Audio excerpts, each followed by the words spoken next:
Hey, listeners. Have you heard of Last Day? It's a riveting series that zooms in on the last day of someone's life and out to view the larger, deadly influences that led them there. Season 1 focuses on the opioid crisis, while Season 2 takes a hard look at suicide and mental health. Season 3, out now, focuses on the epidemic of deaths by gun in America and asks, how can we live safely in a country that has more guns than people? Last Day from Lemonada Media is available wherever you listen to podcasts. New on The Experiment, we're opening a Pandora's can, a spam can of worms, to uncover the power of America's favorite mystery meat. Spam has traveled around the world. It's inspired poetry, and it's set in motion a union battle that would change the course of history. Spam, How the American Dream Got Canned, is a 3-part series about food, work, and family on The Experiment from the Atlantic and WNYC studios. Listen wherever you get podcasts.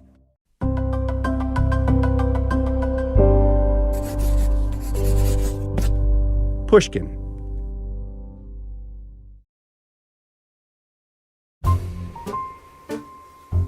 It was like a normal day, beautiful weather. We'd got all our gear packed up, fueled up the boat and headed for Santa Barbara Island to go do some fishing.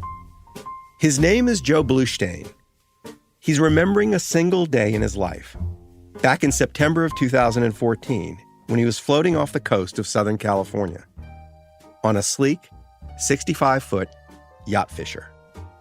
I was playing cards with my brother's boss and a couple of buddies, and they decided to go to sleep because it's a long ride in, and I decided to go clean the fish, and they all went to bed, and my brother was behind the wheel, steering the boat, and I went to grab a bucket of water to get some water in there, and that's when it all happened. So what happened? The bucket of water pulled me into the water. In the moment, what did you think as it was happening? In the moment, I thought it was a bad dream. No one had seen him fall overboard. No one had heard him. He had no life vest. He watched the boat shrink, then vanish. I had a pair of cargo shorts on with a pair of slippers and my sunglasses, and that's it. I had no shirt on. And when I fell over, I realized that the guys are not going to realize that I was missing until they got back to the marina, because it's a big boat, and that reality set in. Now, obviously, Joe's going to live to tell his story. I mean, you can hear that he's still alive. He's in New Jersey with his wife and young son. But why is Joe Bluestein still alive? Or more exactly, how will Joe explain why he's still alive? How will he tell the story? Man lost at sea. For most of human history, that was the end of the story, because the storyteller was dead. But this one's still around. Where are you in relation to the shore? I was like 14 miles out from Marina del Rey. I flew in and out of LAX probably hundreds of times. And I saw the planes going over me, the planes that were flying out of LAX. At that point, I'm like, I got to swim to shore, In my mind, I prepared myself mentally to swim to shore. It sounds so dumb to fall off a boat. But Joe's not dumb. He's thinking about what he's doing. He marks his position to measure his progress. I saw a sunset. I thought it might have been my last sunset. And I start swimming towards shore. And I realized probably a couple hours in that I wasn't getting closer to shore. It was actually around a full moon. Uh-huh. And I don't know if you're familiar with tides and moons, but during full moons, the tides are very, very heavy. What are you doing? Are you treading water, or are you laying on your back? Yeah, I'm treading water. Yeah, I'm flipping back and forth because it was a little choppy. So if I laid on my back, I would get a little water splash over my face, and, a few drops of water, I would, just inhale. So then what do you think? I realized that I was being sucked out to sea with the currents. So at that point, I try to figure out how to stay afloat until, hopefully somebody finds me. But Joe had no real reason to think anyone was even looking for him. He was just drifting, alone on the Pacific Ocean, in the dark, at the mercy of forces beyond his control. By far, the most important of these forces is a machine that's been quietly humming in the background since long before Joe was born.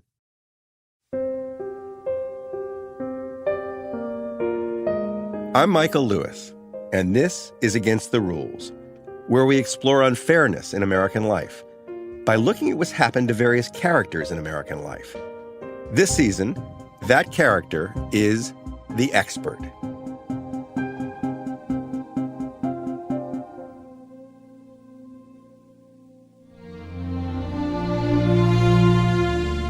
Welcome to the 12th annual Samuel J. Heyman Service to America Medals Dinner, or as we call them, the Sammies. When we set the date for this event... For 2 decades, a man named Max Stier has run an outfit called the Partnership for Public Service.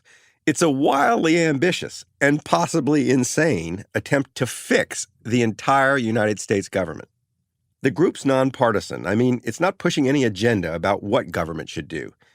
It's just trying to help government to do whatever it does better. We're all here tonight to recognize and honor all that is right with our government. At some point, Max realized that part of the government's problem was that its workers had wacky incentives. When they screwed up, everyone noticed them. But when they did something great, no one noticed. The American people had not the first clue what various public servants had done on their behalf, even when those things were a matter of life and death. So Max created a new award for people who did great things in government, the Sammy. He then ran around the United States government, begging people to nominate colleagues for a Sammy Award. It took a ridiculous amount of time and energy. The people who did these jobs had no taste for the red carpet. I am humbled to be in the company of my fellow nominees tonight. You all have done and are continuing to do amazing things. And as a taxpayer, I want to say thank you. Max's list of Sammy nominees now has several thousand names on it. But what it really is a list of experts whose existence you never imagined. Another one I love is Osama El-Lissi, who is at the Department of Agriculture, who is the foremost expert on the pink bollworm. And he was responsible for eradicating it in the United States. And it's one of the biggest pests for cotton. And wait, what's that called? What's it called? The pink bollworm? Yes, a bollworm. I mean, I didn't even know there was a pink bollworm, much less that there was an expert in the pink bollworm. And the pink bollworm was doing damage to the cotton crop, and he figured out how to stop that. Absolutely. And it's a huge deal. It's a huge deal for the livelihood for thousands of farmers and for our economy. And it's a big deal. And the list is forever. I mean, another person who... You get the idea. When you hear what these nominees do, you don't say, oh, what a waste. Why bother with that? But what they do, and what a lot of experts do, tends to be complicated and undramatic. Not movie material. Not even really podcast material. They're just people working on problems the free market would never, ever solve on its own. I mean, it doesn't pay for any one cotton company to figure out the pink bollworm problem for the whole world, even though the solution would save everyone billions. A lot of people on the list were working on stuff that would save not just money, but lives. Lives like Joe Bluestein's. Against the Rules, we'll be right back. Hey listeners, have you heard of Last Day? It's a riveting series that zooms in on the last day of someone's life and out to view the larger, deadly influences that led them there. The series is hosted by Lemonada Media co-founder Stephanie Whittles-Wax, who lost her own brother, comedian Harris Whittles, to an overdose. Season 1 tackled the opioid crisis, and in Season 2, we took a look at the rising rates of suicide. Now, in our 3rd season, Last Day grapples with guns in America, asking, how can we live safely in a country that has more guns than people? We talked to families who've lost loved ones to gun suicides and stray bullets, trying to discover tangible solutions to reducing gun-related deaths, all while gaining perspective on gun culture across the United States. If you're looking for a deeply impactful listen, this is the show for you. Last Day from Lemonada Media is available wherever you listen to podcasts. Rising inflation is eating away at your savings, but it doesn't have to. Investing in real estate is a great way to hedge against inflation, generate cash flow, and build long-term wealth. Hey, I'm David Green, real estate investor, broker, and author. And on the Bigger Pockets Real Estate Podcast, I teach real estate investing strategies that work for real people like you and me.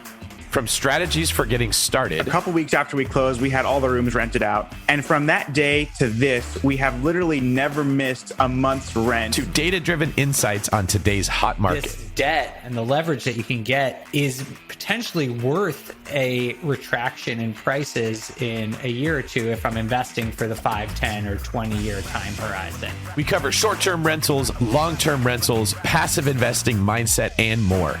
Are you ready to dive in? Then listen to the Bigger Pockets Real Estate Podcast, the #1 real estate investing podcast in the world. Just search Bigger Pockets in your favorite podcast app.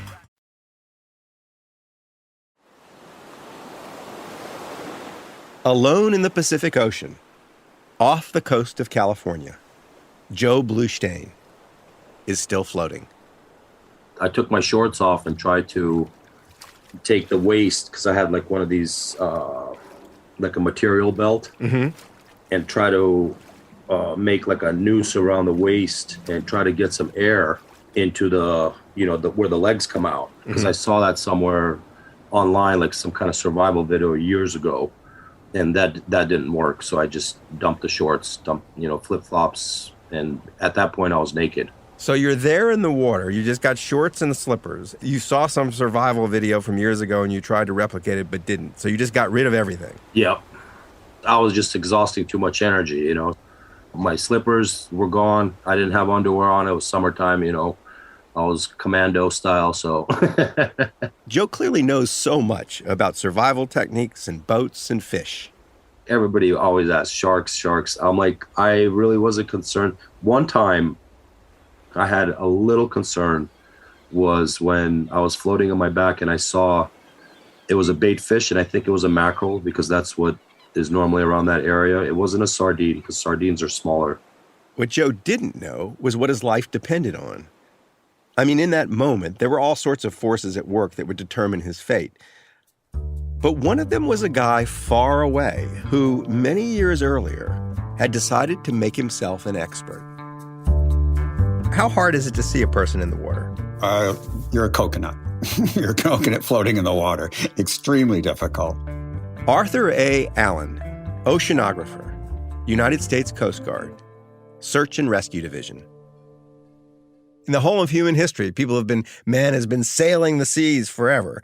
But the general assumption was lost at sea meant lost at sea. That is correct, yes. There was no active searching. No one was going to come look for you. You sort of assume that it's just normal for people to be rescued at sea. But the first time the American government even tried to find someone in the ocean in any systematic way was during World War II, when it went looking for the life rafts of pilots shot down over the Pacific Ocean. It's only since then that things have changed, and man, have they changed. How big a deal is search and rescue in the Coast Guard? Like how often is it out there doing stuff? On an average day, we rescue about 10 people and we lose about 3. One is lost before we're even notified. So we didn't even get a chance to respond. One is lost after we're notified and we didn't get there in time. And a third is never found. So that's sort of the daily average, if you will. And is that do we have a talent for getting lost at sea? Are those unusually high numbers, or is this going on all over the world? Everyone in Florida has got their own boat. So yeah, my husband went fishing this morning and hasn't come home, that sort of thing. Back in 2018, Art Allen was nominated for a Sammy Award. I'd seen his name at the top of Max's list, which was in alphabetical order. Art turned out to be the lone oceanographer in the Coast Guard Search and Rescue Division. He'd studied oceans with one clear goal: to help find Americans lost on them. But I got the sense no one had ever asked him what he'd done or why. The search and rescue problem has 2 major parts. The first part is, where should we look? And then the second part is, how should we search? In the beginning, there was a sort of a lot more attention being paid to how should we search than where do we look. Yeah, so I was kind of assigned that problem, if you will. This is your problem and go figure it out kind of level of guidance. This is the where should we look problem. That's correct. Art spent many, many years finding better ways to measure wind and ocean currents. After all, to track down any object that's been floating on the ocean, you need to measure as accurately as possible the forces that move it from one place to another. But there came a moment when Art realized measuring wind and currents isn't enough. That moment came late one night in May of 2001. It was Cinco de Mayo Day. That part I remember. I had been invited down to Portsmouth, Virginia, a rescue coordination center, Portsmouth. The Coast Guard commander in Portsmouth thought it might be useful for the house scientists to see some actual searches and rescues. So this is the first time you're kind of out in the field. Yeah, that's the first time that I was directly involved with the operational Coast Guard as opposed to conducting my experiments and trying to write reports. Right. So it was a gorgeous day. I arrived at 4:00. There was a listed man on duty. He was, vacuuming the rug. I introduced myself. He said, "Sure, have a seat." And we started telling Coast Guard stories as everyone does in the Coast Guard. And somewhere around 5:30, the phone started to ring off the hook. Art watched lots of bad things happen at once to people who thought they'd simply gone out for a nice day on the bay. A dry cold front had swept down Chesapeake Bay, and there was burn-agrounds, fires, overdue people. And he was just writing all this down and calling CETO and calling the other groups, getting people underway, all kinds of things, just going at it for a couple hours straight. And then at the end of the evening, it was 7:30 or so, he goes, "Oh, I still have this overdue sailboat out of Chincoteague." By now it's dark. The Coast Guard's trying to account for every boat that's been out on the bay, and one sailboat is still missing. Art Allen watches as his Coast Guard colleague goes to his computer. The guy boots up the software program that's supposed to help him to figure out where a lost sailboat might be. So he opens it up, and he zooms in to what he thinks is the Chesapeake Bay. It turns out he was zooming into someplace in China. I sort of tapped him on the shoulder and said, "So you might want to back out," because I'm looking over and watching every step. So then he backs out, gets to Chesapeake Bay, and then there's the only option for where things could go wrong, and that tool was what is known as a last known position. So it's just a point. It's basically a circle. Right, a circle where you the last place you ever saw these people. What we knew about this was that it was a mother and her daughter and her in-laws. So there was 3 adults and a child, and she was the wife of the Chesapeake Bay Bridge Commission. And we knew that the plan was to go down and visit the bridge. The Coast Guard actually knew quite a lot about where the boat had planned to go. They knew the boat's size and shape. They knew what time the boat had set sail and from where. They could even guess exactly when the boat had capsized, the moment the storm hit. What they didn't know was how the sailboat drifted on the water after it capsized. Like any object, it moved with the wind and the currents. But every object moves differently in relation to the wind and the currents. How it moves, where it goes, depends on its size and shape. Art watched the search and rescue operator make his best guess. But he was thinking, the mom in that sailboat is the same age as my wife. The girl is the same age as my daughter. He was thinking, that could be my family. The Coast Guard got, I think, 2 helicopters up in the air because we're right next to Elizabeth City, and we had a 87-footer that was out there. They searched all night. Major effort. And in the first light, a Good Samaritan located the overturned boat across the Chesapeake Bay. Everyone on the sailboat was rushed to the hospital, but the mother and her 9-year-old daughter didn't survive. Their deaths made the front page of the Virginian Pilot. The story haunted Art. They had died because no one had taken the trouble to figure out the drift of a 20-foot overturned sailboat. They died for lack of expertise.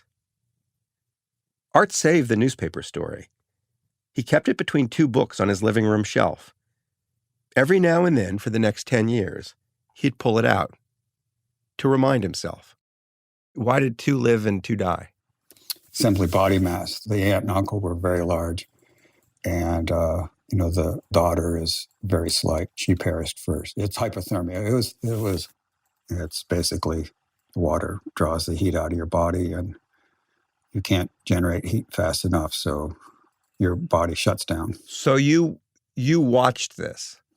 I watched it from the inside the command center. That's correct. And basically what I was watching was how he didn't have an adequate tool. So that then was inspiration for me to say, hey, we need to really have adequate tools.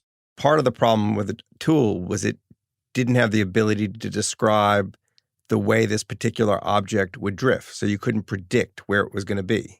Right. He couldn't certainly do a swamp sailboat or something like that, or swamp sailboat and persons in the water.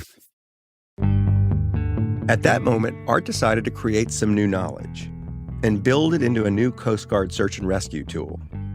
The tool would grab real-time ocean currents and wind speed faster than the existing tool, but it was also going to do something no tool in the world was even trying to do: calculate drift. This was not a trivial problem. A person in a life jacket moves differently on the sea's surface than a person without one. A life raft drifts differently than a fishing trawler, which drifts differently than a capsized 20-foot sailboat. Toss a bunch of objects into the ocean at the same spot at the same time, and pretty soon, they're miles from each other. Joe Bluestein didn't know that he had his own particular drift. But as he drifted on the dark ocean, he had time to think. And what he did, as he drifted, is what people do.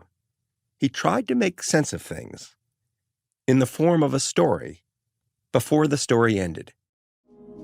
I grew up in a Christian home and went to church religiously. You could say they took me to church, Bible-believing, Jesus-believing folks. And I knew, I wasn't really following what the Bible was teaching at the time. I was young, stupid, partying, whatever, And I realized that I couldn't do it myself, what was happening out there. Out there, alone on the ocean, Joe sensed that he'd made a mistake. He blamed himself for what was happening. So I called God's name and I start praying to him. And he just strengthened me. Now, in everything that happened to him, Joe felt this invisible hand. At one point, my one leg started to cramp. And I realized this, if I lose my legs, I'm done. And, at that point, I start praying even more. And at one point, I really was ready to meet my maker. And I already thought about how to drown myself with the least amount of pain. So, I thought in my mind, I'm gonna just let out all the air out of my lungs, go as deep as I can, and just, suck up salt water and just be done with it, because I was so exhausted. And then I start praying even harder and harder. And then my second leg started to cramp, and I start rubbing one leg out, with my hands. I'm probably 6 hours in already. All this and trying to keep afloat. And he just gave me the strength, Michael. The story that I'm telling you, it's not, for me, it's physically impossible. You know what I mean? That you were able to keep yourself afloat for 6 hours. Yeah, I was more like 8 hours. Yes. It's physically impossible. For me right now, it's physically impossible. I have a pool in my backyard. I mean, I could barely do 2 laps around the pool.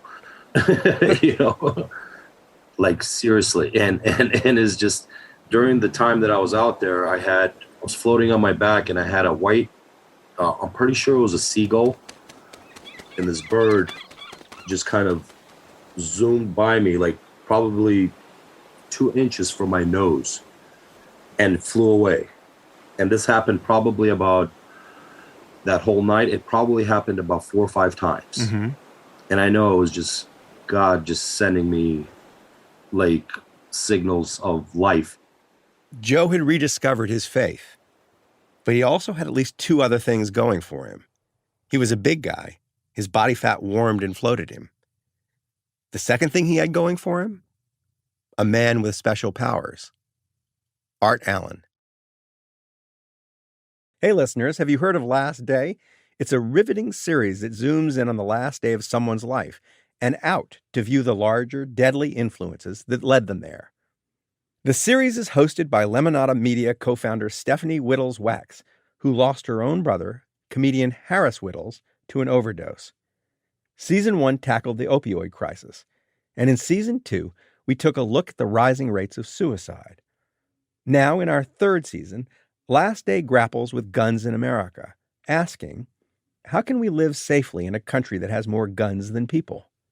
We talked to families who've lost loved ones to gun suicides and stray bullets, trying to discover tangible solutions to reducing gun-related deaths, all while gaining perspective on gun culture across the United States.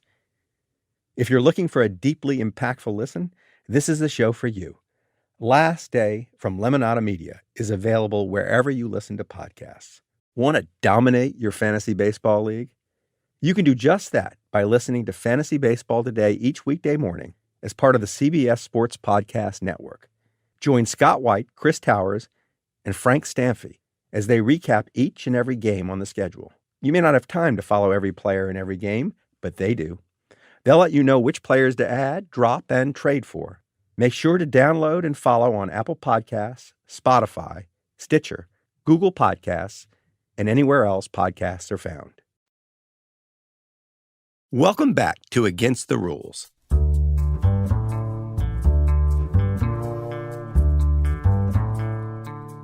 Art Allen had watched the mother and her child die on that morning in May of 2001.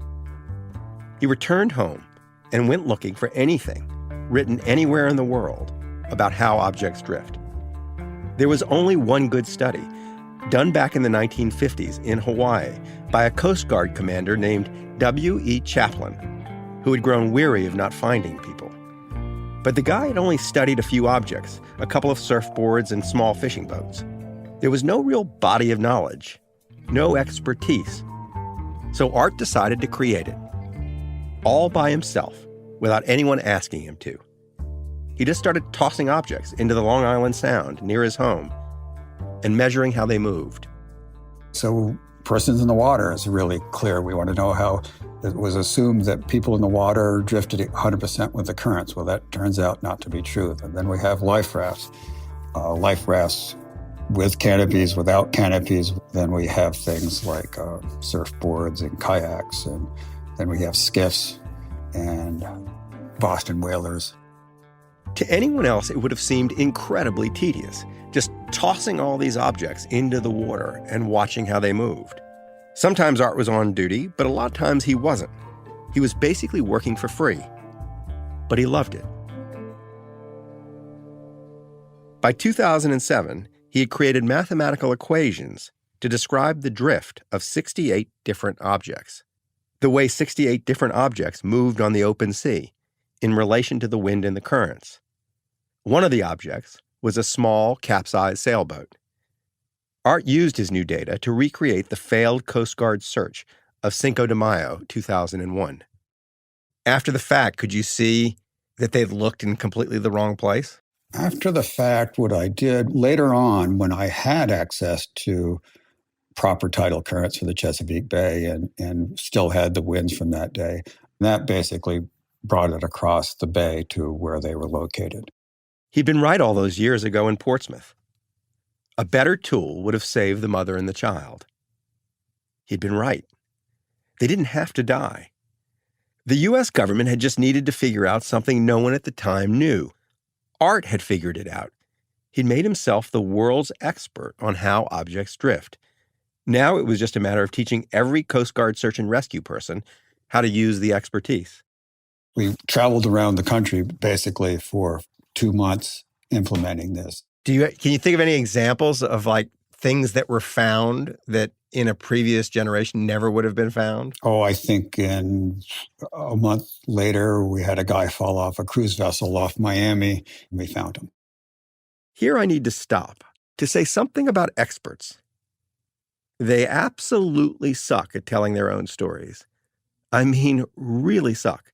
Think of all the great stories in Western culture, the parables and the fairy tales and the myths. Where's the expert in them? Nowhere. There are oracles and prophets and witches and wizards, characters who just magically know stuff, but no one who actually starts from a position of ignorance and works his way slowly towards deep understanding. It's very nearly the definition of the expert that they resist finding a narrative about their work, never mind promoting its value. And so in the end, the experts we need wind up being considered expendable. The federal government will shut down tonight. That is the bottom line after days of wrangling. During government shutdowns, Art Allen will find himself classified as a non-essential worker and furloughed without pay. In 2019, he'll retire without ever teaching anyone how they might advance his expertise, because the government won't even try to replace him. Art will never actually receive any recognition from his former employer, the U.S. government.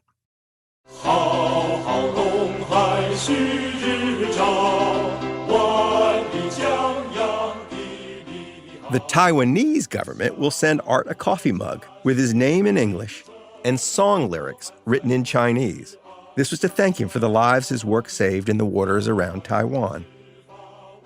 Art says he doesn't know what the song means. He actually didn't even know it was a song. But at least there was a mug with his name on it.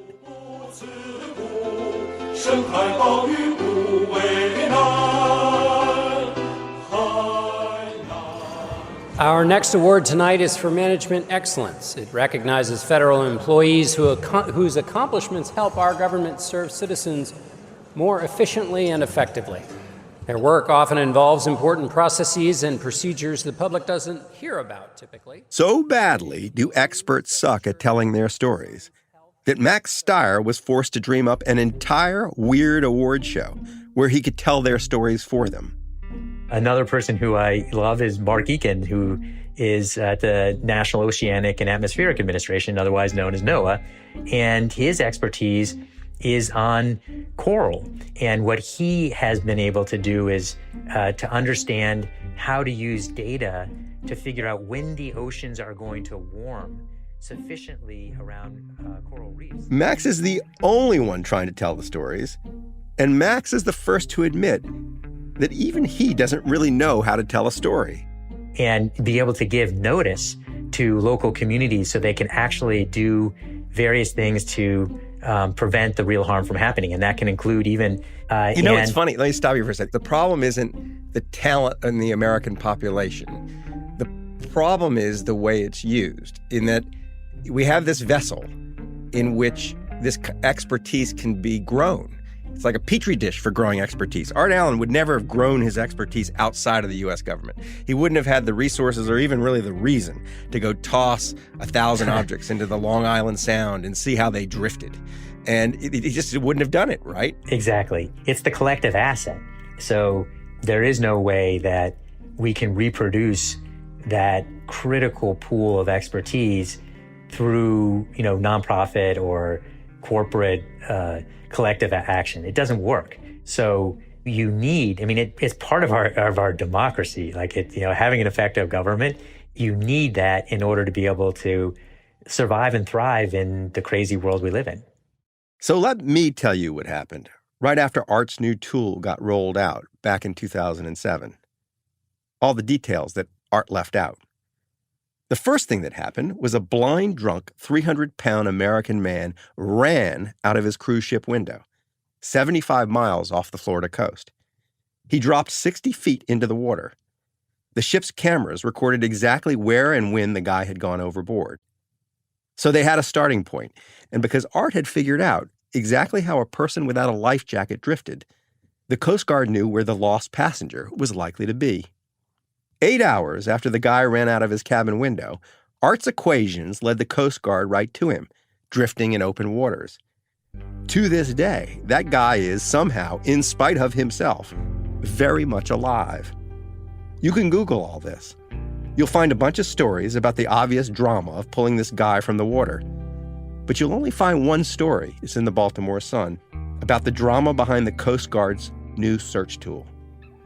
You'll find zero mentions of Art Allen. Art Allen's tool has now saved thousands of lives. The Coast Guard's plucked so many people from the ocean that it no longer even makes the news when they do it. If Joe Bluestein had gone over the side of his brother's boat before 2007, he'd have been gone forever. But he went overboard 7 years after that. 1:30, 2 o'clock in the morning, I saw a light that was probably closest, not probably, I'm pretty certain it was the closest that I saw that night. And I start screaming and I start whistling, because I could whistle very, very loud, like very loud. If you want, I could whistle right now for you. Yes, please. And I start whistling. It was even louder back then. And I saw the lights on the boat. They stopped. And I realized that somebody heard me, that they heard me. That they were close enough to hear him whistle was, to Joe, just another in a long string of miracles. I saw those lights getting closer and closer, and they got the spotlight on me, and they found me. They threw me a life ring with the rope. I grabbed that thing like my life depended on it, no pun intended. Yeah. Yeah.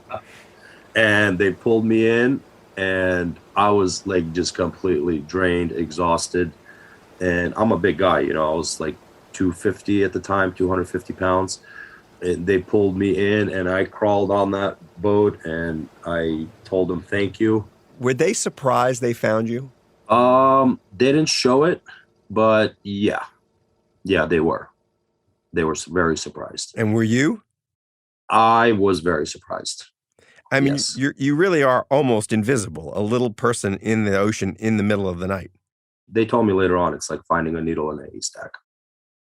No media reached out to Joe. He went home to New Jersey the next day and told his story only when called upon to do so. I told it in 3 churches. Basically, this is my testimony. My parents' church, my church where I go to, and my brother's church. I've had a few people record me also for my wife's cousin's church and for the youth there in Portland, Oregon. And I'm telling you right now. When we reached out to Joe, he couldn't have been nicer about it or more open. But he was aware that there might be other ways to tell his story, and he wanted to insist on his own version. The Coast Guard found me.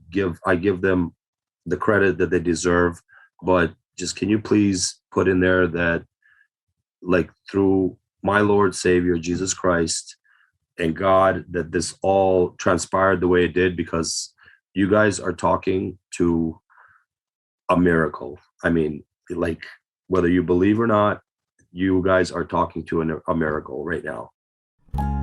We are talking to a miracle. 2 miracles, actually.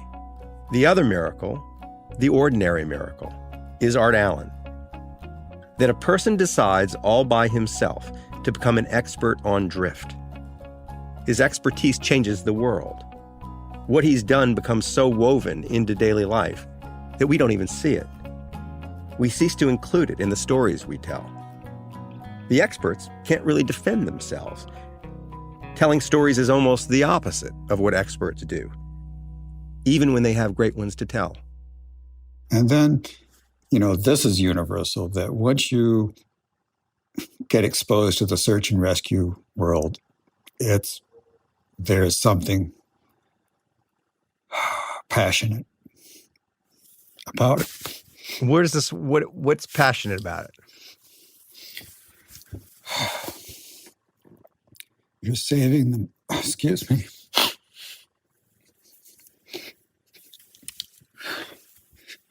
You're saving lives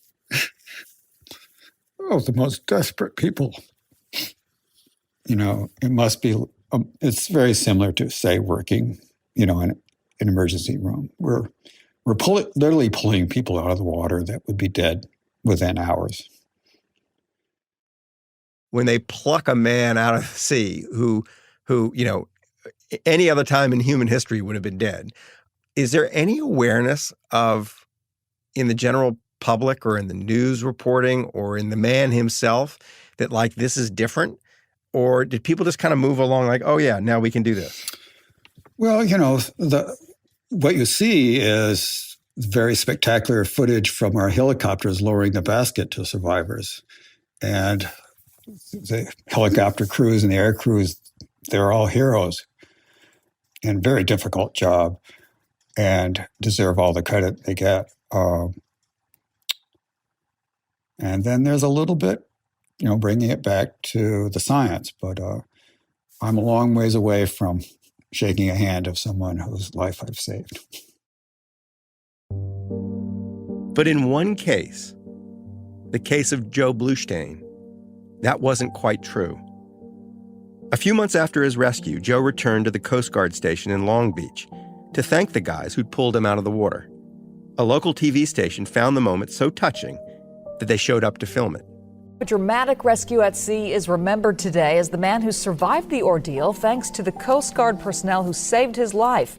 On that very day, by sheer accident, Art Allen was in that same Coast Guard station to upgrade their search tools. He slipped in and watched the ceremony. No one mentioned Art Allen's name or what he'd done. The cameras never found him, nor did Joe Bluestein. Joe was at the front of the room pinning medals on the rescue crew. In the back, a Coast Guard colleague leaned over to Art and whispered in his ear. Just 2 words.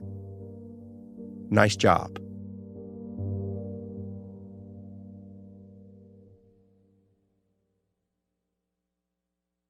Against the Rules is written and hosted by me, Michael Lewis, and produced by Catherine Girardeau and Lydia Jean Cott.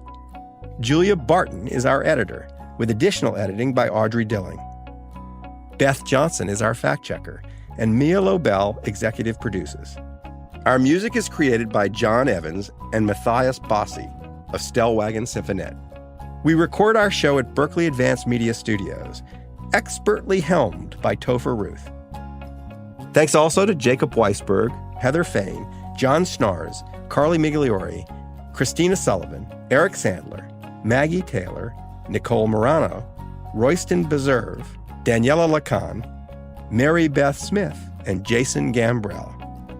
Against the Rules is a production of Pushkin Industries. Keep in touch. Sign up for Pushkin's newsletter at pushkin.fm or follow @PushkinPods. To find more Pushkin podcasts, listen on the iHeartRadio app, Apple Podcasts, or wherever you listen to podcasts.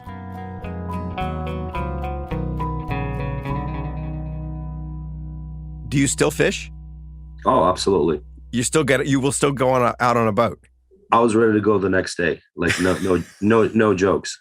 I'm amazed. I got Michael, I got salt running through my veins.